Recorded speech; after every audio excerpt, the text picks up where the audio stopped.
देखो वैसे तो हमने कई सारे क्रैशेस के बारे में सुना है जो किसी ना किसी वजह से होते हैं, उसमें ज्यादातर टेक्निकल इश्यूज होते हैं, ये हमें सबको पता है। लेकिन 1972 में यूरुग्वायन एयरफोर्स फ्लाइट 571 का क्रैश एक ऐसा इंसिडेंट में बदल गया जिसे दुनिया ने कभी नहीं भूला। इस फ्लाइट का क्रैश किसी एक एक्सीडेंट से ज्यादा था। आज हम इसी फ्लाइट क्रैश के बारे में जानेंगे और देखेंगे कि जिसकी एंडिंग शायद हमने प्रेडिक्ट तक नहीं की होगी कि ऐसा कुछ भी हो सकता है। तो देखो बात है 12 अक्टूबर 1972 की, जब यूरुग्वायन एयरफोर्स फ्लाइट 571 जो एक फेयरचाइल्ड FS 227D प्लेन था ने यूरुग्वायन के मोंटेविडियो से चिली के लिए अपनी जर्नी शुरू की। इस फ्लाइट में लगभग 45 लोग ऑन बोर्ड थे, जिसमें से ज्यादातर old Christians club rugby team के प्लेयर्स थे जो चिली में एक मैच के लिए जा रहे थे। फ्लाइट का जो एटमॉस्फेयर था वो काफी कैजुअल था। प्लेयर्स और उनके फ्रेंड्स और फैमिली एक्साइटमेंट के साथ अपनी जर्नी एंजॉय कर रहे थे, लेकिन उन्हें ये नहीं पता था कि उनका सफर एक नाइटमेयर बनने वाला है। देखो देखा जाए तो फ्लाइट के रूट को एंडेस माउंटेन्स के ऊपर से गुजरना था, जो दुनिया के सबसे ज्यादा डेंजरस और अनप्रेडिक्टेबल माउंटेन रेंजेस में से एक है। वेदर कंडीशंस काफी ज्यादा टफ थी और पायलट को ये चैलेंज फेस करना था कि ये फ्लाइट सेफली माउंटेन के ऊपर से पास हो जाए। लेकिन 13 अक्टूबर को फ्लाइट अपने डेस्टिनेशन तक पहुंचने से पहले ही क्रैश हो गई। लेकिन कैसे? तो देखो होता ऐसा है कि 13 अक्टूबर को फ्लाइट को बैड वेदर का सामना करना पड़ा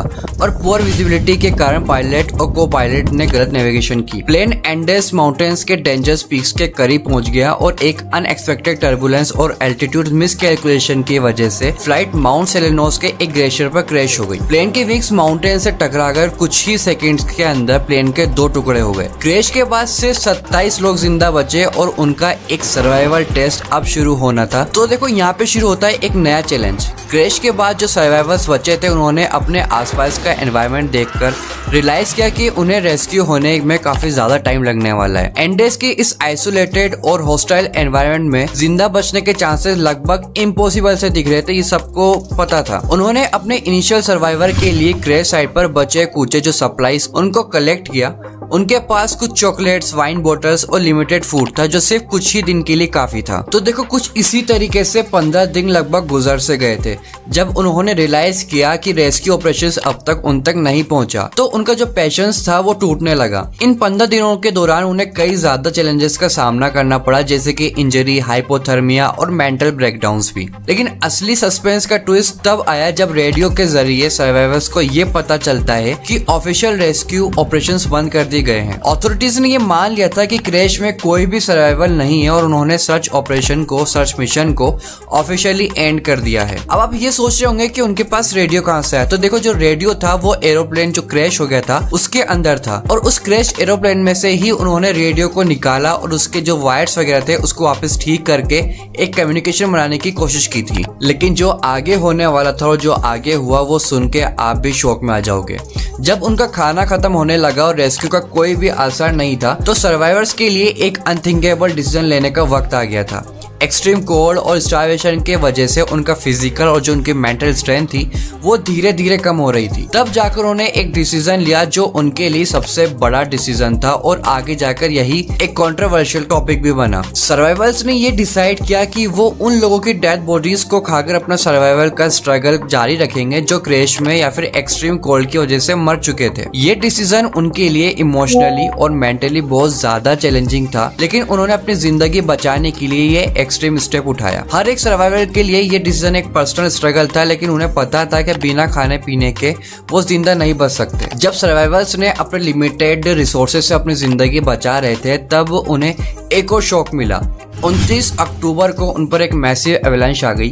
ये एवलांच ने क्रैश साइट को कम्प्लीटली दबा दिया और 8 और सर्वाइवर्स मारे गए। अब सिर्फ 19 लोग बचे थे जो अब तक स्ट्रगल कर रहे थे। एवलांच के बाद सर्वाइवर्स और भी ज्यादा डेस्परेट हो गए क्योंकि उनका शेल्टर और भी तरीके से डिस्ट्रॉय हो चुका था और उनके जो रिसोर्सेज थे वो भी खत्म हो गए थे। इस एवलांच के बाद उन्होंने समझा कि उन्हें अगर अपनी जिंदगी बचानी है तो उन्हें ही कुछ करना पड़ेगा। रेस्क्यू ऑपरेशन वैसे भी ऑफिशियली बंद हो चुके थे, लेकिन सर्वाइवर्स ने होप नहीं छोड़ा। उन्होंने अपनी जान बचाने के लिए एक नया प्लान बनाया और वो था कि वो पैदल चलकर ही खुद को बचाएंगे और मदद लेकर आएंगे दूसरे लोगों के लिए। देखो क्रैश के 60 दिन बाद, इनके 60 दिन बाद 2 सर्वाइवर्स नैंडो पेराडो और रोबर्टो कैनेसा ने डिसाइड किया कि वो वॉक करके एंडेस के माउंटेन्स को क्रॉस करेंगे और हेल्प लाने की जानने की कोशिश करेंगे। ये जर्नी एक इम्पॉसिबल मिशन लग रही थी क्योंकि उनके पास प्रॉपर क्लोथिंग या गियर नहीं था, लेकिन उन्होंने अपने लिमिटेड रिसोर्सेज के साथ चलना शुरू कर दिया और 10 दिन तक एक्सट्रीम कंडीशंस में सर्वाइवल के लिए स्ट्रगल करते करते रहे। फाइनली पिराडो और केनेसा ने चिली के एक फार्मर से कॉन्टेक्ट बनाया। उन्होंने उनको पूरी कहानी बताई कि उनके साथ क्या क्या हुआ और तुरंत रेस्क्यू ऑपरेशन को रीएक्टिवेट किया गया। 20 दिसंबर को क्रैश के लगभग 72 दिन बाद यानी कि 72 दिन बाद चिलियन एयरफोर्स ने हेलीकॉप्टर के जरिए बचे हुए 16 सर्वाइवर्स को रेस्क्यू कर लिया। ये एक मिरेक्युलस रेस्क्यू ऑपरेशन था जो दुनिया के लिए एक शॉकिंग था। फ्लाइट 571 के सर्वाइवर्स की कहानी जब दुनिया के सामने आई तो उनका अपने ही लोगों के खाने का डिसीजन जो था